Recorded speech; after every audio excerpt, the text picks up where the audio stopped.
Legend, Hall of Famer Anthony Munoz has left an indelible mark not just on Bengals fans but on hundreds of tri-state kids as well who may or may not be football fans to begin with, and he joins us now to talk about his foundation's latest round of straight A scholarship recipients. Anthony, it's wonderful to see you. Good morning.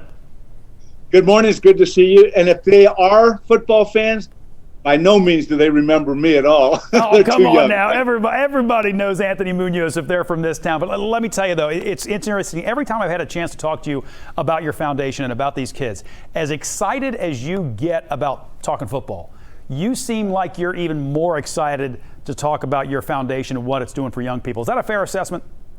It's a very accurate assessment. This energizes me. I tell people at my age, old guy here, I get energized every day trying to figure out how to have an impact on young people in this great community. And you mentioned the Straight A Luncheon, the Straight A Scholarship. For the second year in a row, Mike's Car Wash is allowing us to recognize 18 tri-state students. Not all athletes are just students. Straight A. We've had 328 nominees this year from 133 local high schools.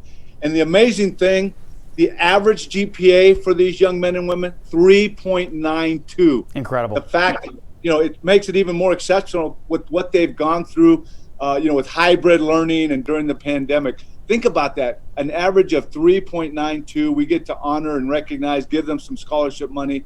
I'm pretty excited about that. Well, and I was going to ask, this year, obviously, there were lots of changes. Probably you saw those, I would imagine, as people were filling out the different applications and that kind of thing. What were some of the changes you saw in terms of how people were applying, and what things really popped as you tried to narrow down your finalists and those who would actually get the scholarships? Well, the great thing about it is you go online to munozfoundation.org to fill out the resume. So that's been constant. The amazing thing is just the contact we've been not being able to have with a lot of the students.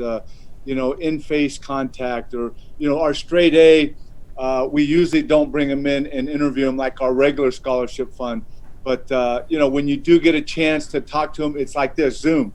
One thing that I've noticed, when you talk to them on a Zoom compared to having them in person with maybe a board member, a staff member, their personality on Zoom just flourishes. Yeah. You can see more of their personality. So, the things you learn from COVID, I think we can carry over to even when we get back into person, with really getting a lot of these young men and women on video and letting their personality just kind of ooze out and see who they really are.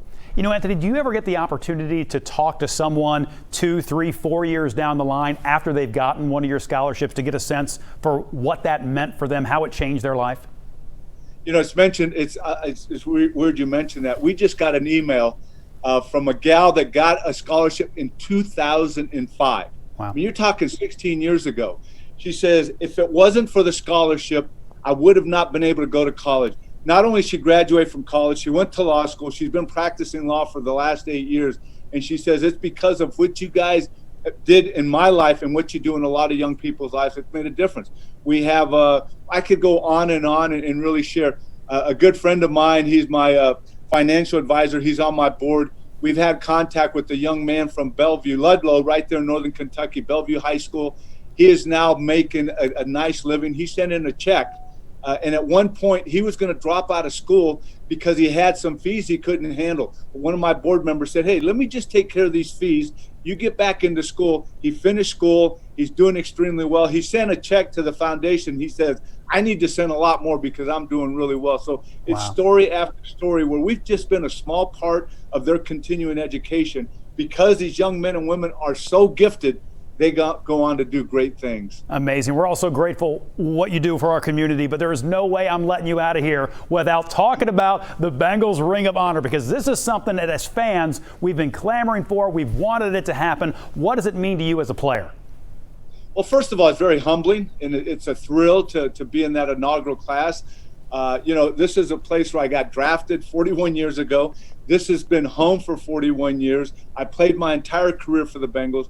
And to be inducted into the first class, not only the first class, but with Paul Brown, I would recommend to those individuals that are football historians and want to know football history that you look up and see what Paul Brown did for the game of football.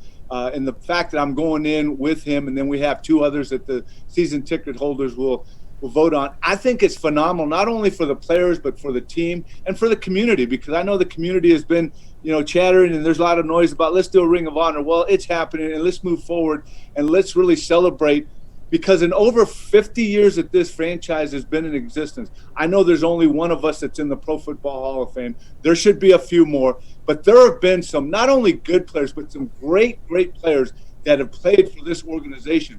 Before I played, during my playing career, and after my playing career, we have some great, great football players that we need to celebrate, and this is the way that they're going to be celebrated. I'm not going to make you choose between your friends and your teammates. I'm just going to say Kenny's got to be next, doesn't he? Doesn't Kenny Anderson have to be the next guy in?